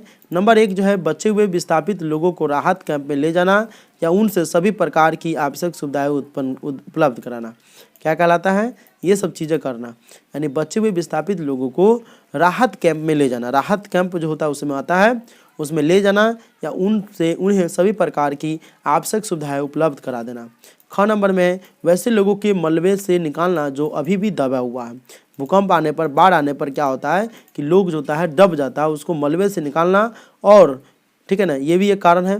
चौथा जो कारण है ग नंबर, मृत्यु प्राप्त लोगों जानवरों को सही स्थानों पर दफना करके या अंतिम संस्कार करना चाहिए, दफनाना चाहिए या जला करके अंतिम संस्कार भी करना चाहिए। तो ये कुछ कारण थे जो आपको कह रहे थे कि जीवन रक्षक आकस्मिक प्रबंधन के क्या क्या उपाय हैं। अगला यहाँ पर भी है, पॉइंट दिया हुआ है, आग लगने की स्थिति में आकस्मिक प्रबंधन होना चाहिए। जैसे कि आग लगने की स्थिति में आकस्मिक प्रबंधन, ठीक है, तो इसमें क्या होना चाहिए, आग में फंसे हुए लोगों को बाहर निकालना चाहिए, ठीक है, और घायलों को तत्काल प्राथमिक उपचार देकर अस्पताल पहुंचानी चाहिए, आग के फैलाव को रोकना चाहिए। तो ये 3 कारण है। नागरिक सुरक्षा के क्या उद्देश्य हो सकते हैं। देखिए, नागरिक सुरक्षा में जो उद्देश्य है उसके बारे में हम पढ़ेंगे। नागरिक सुरक्षा के क्या उद्देश्य होते हैं। नागरिक सुरक्षा के निम्नलिखित उद्देश्य हैं, जान माल एवं मवेशी की सुरक्षा करना, ठीक है, सुरक्षित स्थानों पर प्रभावित को पहुंचा देना होता है, भोजन पानी एवं वस्त्र आदि को उपलब्ध कराना, त्रासदी के उपरांत महामारी न फैलने का इसका उचित प्रबंध करना चाहिए। देखिए, क्वेश्चन भी आई है कि नागरिक सुरक्षा के क्या उद्देश्य हो सकते हैं। नागरिक सुरक्षा के निम्नलिखित उद्देश्य है, नंबर 1 है जान माल एवं मवेशी की सुरक्षा करना। नंबर 1 क्या है कि जान माल एवं मवेशी की सुरक्षा। दूसरा नंबर पर जो कह रहा है कि सुरक्षित स्थानों पर प्रभावित को क्या करना है, पहुंचा देना है, सुरक्षित स्थानों पर प्रभावित को पहुंचा देना है। तीसरा नंबर जो है भोजन पानी एवं वस्त्र आदि को उपलब्ध कराना, वस्त्र आदि की उपलब्धता कराना, ये भी है। अगला है त्रासदी के उपरांत महामारी न फैलने इसका उपलब्ध करना चाहिए। यानी इससे आती है तो मान लीजिए जैसे कोविड-19 है, उसी तरह से बहुत सारे महामारी अपने देश में आए थे, तो उसकी जो है उपरांत जो होता है महामारी ना फैले इसका उचित प्रबंध भी करना चाहिए भारत सरकार को। चलिए, आकस्मिक आपदा प्रबंधन में स्थानीय प्रशासन की भूमिका का वर्णन करना है। क्या करना है, इसकी वर्णन करना है, आपदा प्रबंधन में स्थानीय प्रशासन की। तो देखिए, आकाशीय प्रबंधन में स्थानीय प्रशासन की महत्वपूर्ण भूमिका है। इसके लिए आवश्यक है कि वे राहत शिविर का निर्माण करें, ठीक है, क्या करें, इसके लिए ये आवश्यक है कि वो राहत शिविर का निर्माण करें, वहाँ सभी उपकरण और प्राथमिक उपचार की सामग्रियाँ उपलब्ध कराएं तथा एम्बुलेंस, डॉक्टर, अग्निशामक इत्यादि की व्यवस्था में तत्परता दिखाएं। क्या करना चाहिए, तो ये सारे के सारे चीज़ें जो है करनी चाहिए। जैसे कि प्राथमिक उपचार की सामग्री उपलब्ध कराना चाहिए, एम्बुलेंस की उपलब्ध कराना चाहिए, डॉक्टर होना चाहिए, अग्निशामक इत्यादि की व्यवस्था में तत्परता दिखाए, मतलब उसमें अग्रसर कर रहे हैं।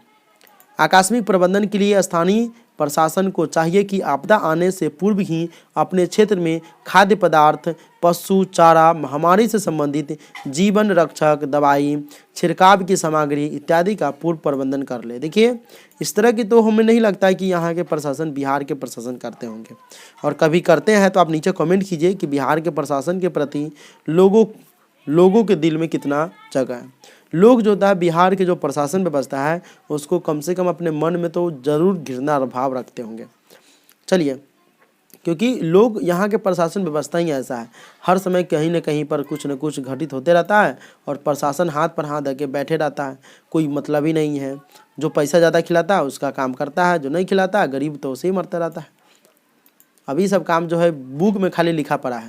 ये जो देख रहे हैं ना आकस्मिक प्रबंधन, ये सिर्फ बुक में लिखा हुआ है और आपको पढ़ना है, लेकिन इसके ऊपर सरकार कार्रवाई नहीं करेगी। बस आपको पढ़ना है, एग्जाम में लिख करके आना है, रटना है, बस यही करना है, और हमारा काम है आपको पढ़ा देना है। लेकिन सरकार का काम जो है वो नहीं करता है। हम लोग अपनी भाली भांति अपना काम करते हैं। मेरा काम है पढ़ाना, मैं पढ़ा रहा हूँ, आपका काम है याद करके एग्जाम में पास करना, कर जाते हैं। लेकिन सरकार जो है अलग अलग तरह की वैकल्पिक कामें करती रहेंगे। बाढ़ के आते ही देखिए, बाढ़ की स्थिति में अपनाए जाने वाले आकस्मिक प्रबंधन का संक्षेप में वर्णन करने के लिए कह रहा है। तो देखिए, बाढ़ के आते ही क्या होता है कि जान माल जो होता है इसकी जो होता है क्षति होती है। उसमें क्या होता है कि बाढ़ के आते ही जान माल और मवेशी पर भारी संकट आ जाता है। क्या हो जाता है, इस पर भारी संकट आ जाता है। अतः पहली प्राथमिकता बाढ़ रोकना नहीं बल्कि बाढ़ से लोगों को बचाना होता है। क्या होता है, बल्कि बाढ़ से लोगों को बचाना होता है। लोगों को नाव पर बैठाकर या तैरने वाले व्यक्ति द्वारा रबर के गुब्बारों के साथ साथ व्यक्ति को भी खींचते हुए सुरक्षित स्थान पर ले जाना चाहिए। देखिए, आपको लगता होगा कि क्वेश्चन तो मैंने पहले बना लिया था।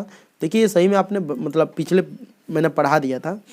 उसके बाद मवेशियों तथा घरों के सामानों को बाहर निकालने की प्राथमिकता भी होनी चाहिए। ये भी मैंने आपको पढ़ाया था और इसमें होनी चाहिए। अब देखिए अगला जो है इसमें कह रहा है कि वर्णन कीजिए, तो लिखिएगा। सुरक्षित स्थान पर पहुंचाने के बाद भोजन पेयजल की आवश्यक होना चाहिए, व्यवस्था होना चाहिए। बच्चों के लिए दूध की व्यवस्था, महामारी से बचने के लिए गर्म जल। देखिए गर्म जल जो होता है बहुत फायदे करता है। गर्म जल की होना चाहिए, गर्म भोजन तथा छोटे से जगह में मिलजुल कर रहने के लिए वातावरण बनाना आकस्मिक प्रबंधन का ही हिस्सा है। ये सब क्या है? आकस्मिक प्रबंधन का ही हिस्सा है। आपदा में वैकल्पिक संचार व्यवस्था जो होता है उसके बारे में हम इस चैप्टर में पढ़ेंगे। तो ये क्वेश्चन जो कह रहा है कि प्राकृतिक आपदा में उपयोग होने वाले किसी एक वैकल्पिक संचार माध्यम की चर्चा कीजिए। तो संचार माध्यम की चर्चा हम करेंगे। तो देखिए ये संचार माध्यम की जो चर्चा होती है कि उपयोग होने वाली किसी एक वैकल्पिक संचार माध्यम की चर्चा कीजिए, जिससे आप क्या कर सकते हैं, लोगों को बचा सकते हैं, लोगों को राहत सामग्री दे सकते हैं, लोगों को ये इन्फॉर्मेशन दे सकते हैं। तो आजकल तो बहुत सारी हो गई है, लेकिन कह रहा किसी एक की चर्चा कीजिए। तो देखिए रेडियो जो है बहुत पुराने समय से चल रहा है। आप सुने होंगे कि अमिताभ बच्चन जो है रेडियो स्टेशन में गए थे तो उनको बिलगा दिया गया था भारी आवाज़ के कारण। ये बहुत पुरानी कहानी है, जब अमिताभ बच्चन अपने युवा कलाकार थे उस समय की बात कर रहे हैं। तो रेडियो संचार आपदाग्रस्त क्षेत्रों में जहां सामान्य टेलीफोन तथा मोबाइल फ़ोन नेटवर्क कार्य विहीन हो जाते हैं, हमें एक जगह से दूर दूसरी जगहों तक संदेश भेजने के लिए एक भरोसेमंद संचार होते हैं। क्या करते हैं? भरोसेमंद संचार के रूप में जाने जाते हैं रेडियो संचार, ठीक है ना। तो इसमें क्या है? आपदाग्रस्त क्षेत्रों में जहां सामान्य टेलीफोन तथा मोबाइल फ़ोन नेटवर्क कार्य विहीन हो जाता है। जब आपदा आती है तो टेलीफोन मोबाइल नेटवर्क बिगड़ जाता है, रेडियो का नेटवर्क नहीं बिगड़ता है। हमें एक जगह से दूसरे दूर जगहों तक संदेश भेजने के लिए भरोसेमंद संचार की व्यवस्था होती है, ठीक है। साधन चाहिए, एक सुस्थापित बेतार रेडियो संचार प्रणाली जो अपने क्षेत्र तक सीमित है। यह एकमात्र प्रभावी सेवा है। वह क्या है सेवा? तो आपको मैं बताता हूँ कि इसमें जो है रेडियो संचार प्रणाली जो है अपने क्षेत्र तक सीमित एकमात्र प्रभावी सेवा है, ठीक है। चाहे कोई भी बाढ़ आ जाए, कुछ भी आ जाए, आप रेडियो में बैटरी लगाइए, उसको सुनिए, इस तरह की समाचार आपको हमेशा मिलेगा। कोई भी बेतार संचार संपर्क रेडियो तरंगों पर निर्भर करता है, भले ही वह क्षेत्रीय अथवा उपग्रही तंत्रों का प्रयोग करता हो, ठीक है ना। यानी कि कोई भी बेतार संचार जो होता है वह क्या करता है? रेडियो तरंगों पर निर्भर करता है। भले ही मोबाइल चलाता हो, टीवी चलाता हो, बड़ा चीज़ सब चलाता हो, लेकिन ये सब चीज़ पहले ज़्यादातर यूज होता था।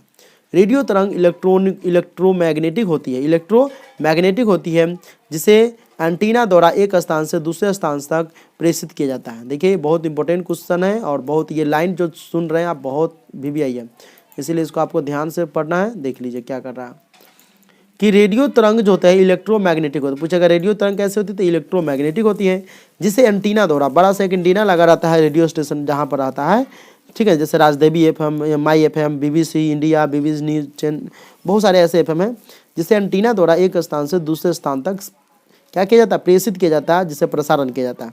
रेडियो तरंगे निम्न उच्च और अत्यधिक उच्च फ्रीक्वेंसी यानी low high and extremely high frequency की भी हो सकती है।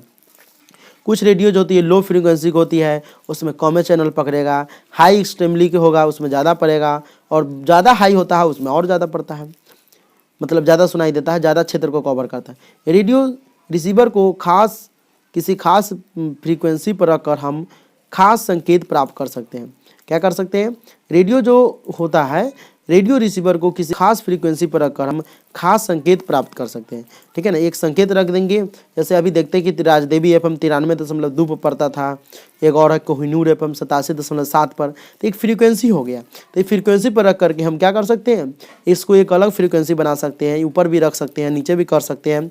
जब इस तरह की समस्या उत्पन्न होती है और लोगों को जानकारी पहुँचा सकते हैं, उसको कुछ चीज़ें हमें पहुँचाना है, संकेत पहुँचा सकते हैं। प्राकृतिक आपदा में वैकल्पिक संचार माध्यमों का विवरण करें, अथवा हम रेडियो एवं उपग्रह संचार पर नोट लिखें, ठीक है ना। तो देखिए नोट कर रहा लिखने का मतलब एक लेख कर रहा लिखने के लिए। देखिए प्राकृतिक आपदा के समय निम्नलिखित वैकल्पिक संचार माध्यम का उपयोग किया जाता है, और कौन कौन से है वो हम आपको बताएंगे इस वीडियो में। इस क्वेश्चन में जो है पहले नंबर पर आता है रेडियो संचार। ऊपर भी मैंने आपको बताया था, रेडियो संचार में विद्युत चुंबकीय तरंगों को एक एंटीना द्वारा संचालित किया जाता है, जो बेतार संपर्क में सहायक सिद्ध होती है, ठीक है। ये तरंगे आयन मंडल, ठीक है ना, आयन मंडल यानी आयन स्फीयर से सरल रेखाओं में परिवर्तन होती है, ठीक है ना। ये तरंगे जो होती है आयन मंडल से क्या करता है? सरल रेखाओं में परिवर्तन होती है, और ये जगह जगह पर अलग अलग जगहों पर ये प्रसारण भी होती है।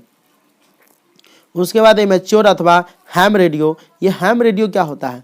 तो देखिए हैम रेडियो के बारे में हम आपको बताएंगे, बस आप इस वीडियो के साथ देखिए हैम रेडियो क्या होता है। देखिए एमेच्योर रेडियो को हैम रेडियो भी कहा जाता है। एमेच्योर रेडी जो होता है उसे ही हम हैम रेडियो भी कहते हैं। एमेच्योर रेडी और हैम रेडी दोनों एक ही मतलब बात है, जैसे एक आदमी का दो नाम रहता है वही।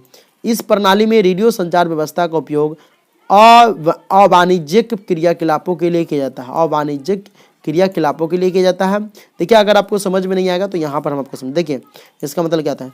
यह एक समान रेडियो प्रणाली है जिसके कुछ निश्चित नियम हैं जो अंतर्राष्ट्रीय दूरसंचार संघ द्वारा आवंटित निश्चित आवृत्तियों पर अपने प्रसारण करता है। इसके प्रसारणों को भारत सरकार के बेतार आयोजन और समन्वय स्कंद यानी WPC विंग द्वारा विनियमित किया जाता है। देखिए ये जो होता है एक तरह से इंटरनेशनल लेवल का रेडियो प्रसारण होता है, जिसको यहाँ पर इंटरनेशनल यानी अंतर्राष्ट्रीय दूरसंचार संघ द्वारा आवंटित निश्चित आवृत्तियों पर अपने प्रसारण करना होता है। और इसके प्रसारणों को भारत सरकार के बेतार आयोजन और समन्वय स्कंद WPC विंग द्वारा विनियमित किया जाता है। ठीक है, यह प्रणाली अत्यधिक उपयोगी होती है। यह प्रणाली जो होता है पूरे वर्ल्ड में फेमस की होती है। ये पूरे कहीं भी मतलब पकड़ सकता है, क्योंकि यह किसी भू अवसंरचना यानी ग्राउंड इंफ्रास्ट्रक्चर का प्रयोग नहीं करती है, क्योंकि यह ग्राउंड इंफ्रास्ट्रक्चर का प्रयोग नहीं करती है और विद्युत संबंधी आवश्यकताओं की पूर्ति बैटरियों और जनरेटरों से की जाती है। जब विद्युत का इसमें ज़रूरी होता है तो मान लीजिए कि बाढ़ उड़ आ गया, ज़्यादा सुनामी आ गया, तो मान लीजिए कि बिजली चली गई, तो हम इसे बैटरियों से कर सकते हैं, जनरेटर चला करके कर सकते हैं। भारत सरकार ने अव्यवसायी रेडियो स्टेशन यानी एमेच्योर रेडियो स्टेशन, ठीक है ना, स्थापित करके और रुचि रखने वाले प्रचालकों को प्रशिक्षण प्रदान करके अव्यवसायी रेडियो प्रणाली को लोकप्रिय बनाने की दिशा में काम किया है। भारत सरकार ने इसके प्रति काम किया है, वो तो आपको दिख ही रहा होगा कितना काम किया है सर। ठीक है, उपसंग्रह संचार प्रणाली, ठीक है ना, सैटेलाइट कम्युनिकेशन सिस्टम। अंतरिक्ष में प्रस्थापित उपग्रह कई प्रकार के होते हैं जिन्हें विभिन्न उद्देश्यों के लिए प्रेषित किया जाता है। इनमें संचार उपग्रह और सुदूर संवेदी उपग्रह प्रमुख हैं। उपग्रह संचार प्रणाली संदेश और चेतावनी प्रसारित करने के लिए एक विश्वसनीय और महत्वपूर्ण संचार प्रणाली के रूप में जाने जाते हैं। ठीक है, तीसरा जो है यहाँ पर आप देख रहे हैं, तीसरा का ही पॉइंट है, आपदा प्रबंधन में क्या होता है कि भूतुल्यकालिक उपग्रह यानी जियो साइनोक्रोनस सैटेलाइट की सेवाओं का प्रयोग करके उपग्रह फोनों का व्यापक उपयोग किया जाता है। ठीक है, जिसमें उपग्रह टेलीफोन एक्सचेंजों की भांति काम करता है। जिसमें टेलीफोन क्या करता है, जिसमें उपग्रह जो होता है टेलीफोन एक्सचेंजों की भांति जो होता है काम करता है। ये फ़ोन ध्वनि और आंकड़ा संचारण, वॉइस एंड डाटा कम्युनिकेशन के लिए विश्वसनीय माध्यम उपलब्ध कराते हैं और सुवाहक भी होते हैं। आपदा और सह-अस्तित्व, देखिए ये मैं आपको बता रहा हूँ, इसमें जो चैप्टर है आपदा और सह-अस्तित्व, देखिए वीडियो थोड़ा लंबा बन रहा है इसलिए आप लोग देखिए। सुखाड़ में मिट्टी की नमी को बनाए रखने के लिए आप क्या करेंगे? सुखाड़ में जो मिट्टी की नमी जो होता है बनाए रखने के लिए आप क्या कर सकते हैं? तो देखिए सुखाड़ में नमी को बनाए रखने के लिए भूमि पर घास का आवरण रहने देंगे। सुखाड़ में नमी को बनाए रखने के लिए भूमि पर घास का आवरण रहने देंगे। घास रहने से जो क्या होता है कि उस भूमि का नमी बचा हुआ रहता है। देखिए मिट्टी में नमी के अभाव में ही कृषि सुखाड़ होता है। मिट्टी में नमी के अभाव में ही कृषि सुखाड़ होता है। नदियों के जलग्रहण क्षेत्र में वृक्षारोपण से भी बादल आकर्षित होते हैं। नदियों के जल ग्रहण क्षेत्र में, जहाँ पर नदी के जल ग्रहण क्षेत्र है, वहाँ पर आप वृक्षारोपण करेंगे तो वहाँ पर जो है क्या होता है, बादल आकर्षित होते हैं और मौसम को कुछ हद तक नियमित किया जा सकता है। ठीक है ना, इसीलिए कहा जाता है कि वृक्ष लगाइए, वृक्षारोपण कर हरित पट्टी का विकास एवं उसकी सुरक्षा व्यवस्था करनी चाहिए। ठीक है, चलिए सुखाड़ का हमारे दैनिक जीवन पर क्या प्रभाव पड़ता है? अगर सूखा पड़ता है तो दैनिक जीवन में, हमारा जो दैनिक जीवन है उसमें क्या प्रभाव पड़ता है? देखिए सुखाड़ का हमारे दैनिक जीवन पर प्रभाव जो होता है बहुत पड़ता है, जो आप झेले होंगे, बिहार के लोग होंगे तो झेले ही होंगे। देखिए नंबर 1 में क्या होता है कि जीवन संकटपनक हो जाता है। जीवन जो होता है संकटपना मतलब संकट से भर जाता है। ठीक है, ये पहला कारण होगा। दूसरा कारण आर्थिक स्थिति जर्जर होता है, उसकी पैसे की लेकर के प्रॉब्लम हो जाता है, पैसे नहीं रहता है। भूखमरी की स्थिति उत्पन्न हो जाती है, भूखमरी हो जाती है, सुखाड़ आते ही लोग जो था भूख से मरने लगते हैं, भूख नहीं मतलब आ रहता है तो बहुत सारे मर जाते हैं। महामारी का प्रकोप बढ़ता जाता है, इससे क्या होता है, महामारी का प्रकोप बढ़ने लगता है। ठीक है, तो इस तरह से मैंने आपको जितने भी आपदा प्रबंधन से लेकर के आपदा और सह अस्तित्व, मिट्टी से लेकर के सुखाड़ से लेकर के जितने भी प्रकार के क्वेश्चन जो इम्पोर्टेंट थे वो सारे के सारे इस एक वीडियो में मैंने आपको डिस्कस करके समझाया भी हूँ बहुत अच्छी तरीके से।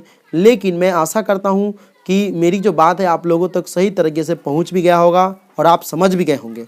अगर ये बात सच है तो आप एक वीडियो को एक लाइक कर दीजिए, चैनल को सब्सक्राइब कर लीजिए और नीचे कमेंट करके बताइए कि इस वीडियो से जो आप सीखे हैं सही में आपको समझ में आया है, कुछ फ़ायदा हुआ है। तो आप नीचे कमेंट करके बताएंगे, जिससे हमें मोटिवेट मिलता है और अगले वीडियो हम बनाते हैं। इसलिए आप लोग जो भी वीडियो देखते हैं, अगर वो वीडियो अच्छा लगता है तो उससे नीचे ज़रूर कमेंट किया कीजिए।